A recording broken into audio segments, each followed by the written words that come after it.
दिल्ली ने भगत सिंह, राजगुरु, सुखदेव, जब उन्होंने बहरी कांग्रेस की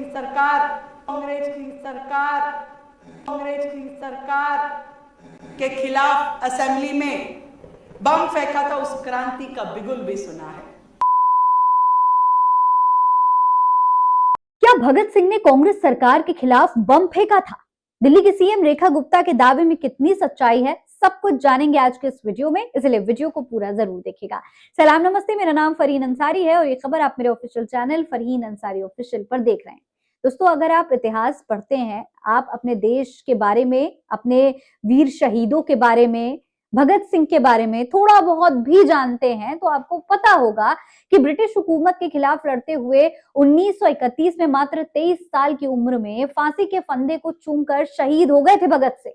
लेकिन दिल्ली के सीएम रेखा गुप्ता ने भगत सिंह को लेकर एक अजीब व गरीब दावा कर दिया है, वो भी दिल्ली की विधानसभा में खड़े होकर। दरअसल बजट सत्र के दौरान दिल्ली विधानसभा को संबोधित करते हुए मुख्यमंत्री रेखा गुप्ता ने राजधानी के इतिहास का जिक्र किया।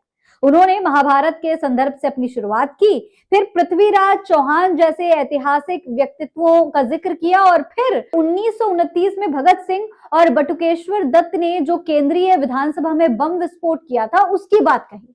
उन्होंने कहा कि दिल्ली ने भगत सिंह, राजगुरु और सुखदेव की क्रांति को सुना है जब उन्होंने कांग्रेस सरकार के खिलाफ बम फेंका था। दिल्ली ने भगत सिंह, राजगुरु, सुखदेव, जब उन्होंने बहरी कांग्रेस की सरकार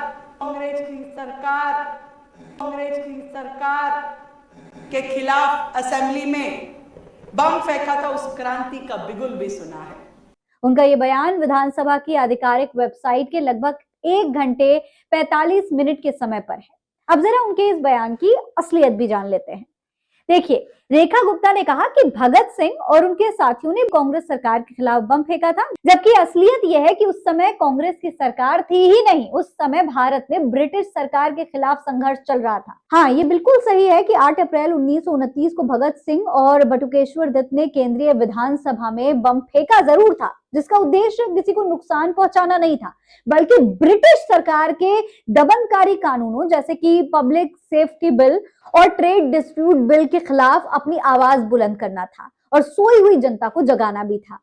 बम फेंकने के बाद वो भागे भी नहीं थे, बल्कि खुद गिरफ्तारी दी थी और इनकलाब जिंदाबाद के नारे लगाए थे। सबसे बड़ी बात ये दोस्तों कि ये सभा ब्रिटिश हुकूमत के अधीन थी। उस समय कांग्रेस की कोई सरकार सत्ता में नहीं थी। कांग्रेस सरकारें 1937 में बनी है, जबकि ये जो घटना है वो 1929 की है। इसलिए कांग्रेस सरकार के खिलाफ बम फेंकने का जो दावा है, ये इतिहास के तथ्यों के बिल्कुल खिलाफ है, बिल्कुल गलत है। यानी रेखा गुप्ता का दावा पूरी तरीके से झूठा समझ लीजिए आप, जिसकी वजह से अब एक बार फिर से वो सोशल मीडिया पर ट्रोल हो रही हैं। आप नेता सौरभ भारद्वाज ने रेखा गुप्ता पर तंज कसते हुए लिखा है कि सीएम रेखा गुप्ता एम्बैरसेस इंडिया। रेखा गुप्ता जी को यह भी नहीं पता कि शहीद भगत सिंह आजादी से पहले के समय के क्रांतिकारी थे। उन्हें लगता है कि आजादी के बाद कांग्रेस के विरोध में उन्होंने बम फेंका। स्कूल के बच्चे भी जानते हैं कि शहीद भगत सिंह ने 1929 को सेंट्रल लेजिस्लेटिव असेंबली में ब्रिटिश सरकार के विरोध में बम फेंका था। कंचन यादव लिखती हैं कि कहां से आई हैं इतनी आईक्यू वाली मुख्यमंत्री जी, आईक्यू के मामले में तो रिकॉर्ड तोड़ दिया है। अब भगत सिंह, सुखदेव, राजगुरु से कांग्रेस की सरकार पर बम फेंकवा रही हैं। यूपीएससी की तैयारी करने वाले बच्चे अगर इनके बताए हुए इतिहास को पढ़ लें तो यूपीएससी टॉप कर जाएंगे, बशर्ते ये है कि कॉपी दिल्ली की मुख्यमंत्री रेखा गुप्ता के अलावा और कोई न चेक करे।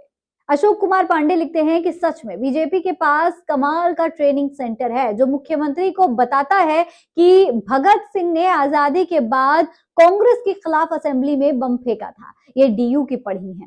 मनराज मीना लिखते हैं कि क्या बीजेपी में सारे के सारे अनपढ़ हैं या व्हाट्सएप यूनिवर्सिटी से पढ़े हैं? जाहिर है दोस्तों, जिस मुख्यमंत्री को आईक्यू और एक्यूआई के बीच का फर्क नहीं पता है, उनके दावों से किस तरीके की सच्चाई की उम्मीद कर सकती है जनता? खैर, इस पूरे मामले पर आप क्या कहेंगे, कमेंट बॉक्स में लिखकर हमें जरूर बताइएगा। ये खबर आप मेरे official channel Farheen Ansari official पर देख रहे हैं। ऐसी और तमाम खबरें देखने के लिए चैनल को सब्सक्राइब करना ना भूलें। जय हिंद, जय भारत।